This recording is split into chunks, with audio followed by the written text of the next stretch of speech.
Well, as we've been reporting, in just over an hour from now, we'll be finding out whether the Reserve Bank will lift interest rates or leave them on hold again. Joining us now is Adelaide Timbrell, an ANZ economist. Adelaide, appreciate your time. Thank you. What's your tip? What are you expecting the RBA will do this time around? We are expecting the RBA to hold this time round, no interest rate increase. What we've seen in the latest data is less inflation than we thought. And although the labour market is still really strong, that's not necessarily going to be enough for the Reserve Bank to pause. When we compare the Reserve Bank's own forecast, which is against what's actually happened so far, the forecasts are showing a worse scenario. So why would the Reserve Bank hike after pausing in July when their forecasts are actually more pessimistic than what's happened? We're seeing inflation come down more quickly. Okay, so if you're right and rates don't go up today, what do you think that then means for the next few months? What's your expectation as to where rates will be sitting by, say, Christmas? If we don't see rates go up today, it's going to be less and less likely that we see any rate increase between now and Christmas. In fact, our central scenario at ANZ Research is that there won't be any more hikes from here. That instead, we'll see an extended pause of interest rates before one cut at the end of next year.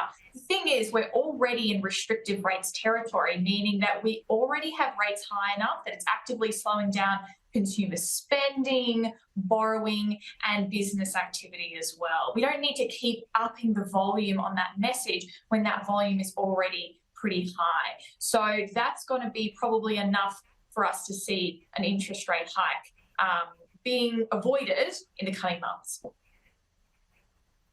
And so, Adelaide, what's your analysis of how the property market has been impacted by these rates? We've seen some new data out around this over the last couple of days. It's interesting, isn't it, to see how that does seem to play out differently depending on where you live as well. Yes, absolutely. So we have seen some moderation in housing prices over the last month, but housing prices are still going really strong, annualising at almost 10% per year. So in July, housing prices went down to 0.7%. They were down to 0.9% in Sydney, but that was the weakest result of the year. We're still seeing a huge amount of demand for housing because even though interest rates are higher, the number of people coming into Australia, the number of people who live here over time is growing really, really quickly. The number of homes that are available in Australia is not growing as quickly. And although building approvals are off their low, which is a really, really encouraging sign, we're still seeing that demand is not being kept up with by supply on housing. And Adelaide, for those people who have mortgages, who have been copping these rate rises, how are they coping broadly? I mean, we keep hearing about this very scary sounding mortgage cliff that people are going to be falling off. How is that all looking now?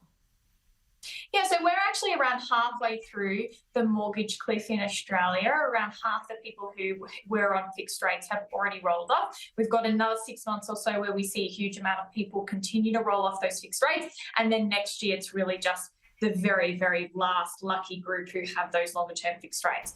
So far, that hasn't really translated into a long or a widespread issue in housing. Now, when I say issue, what I mean is we're not seeing any evidence of forced selling. We're not seeing much evidence of long-term arrears, so people aren't necessarily very behind on their mortgages.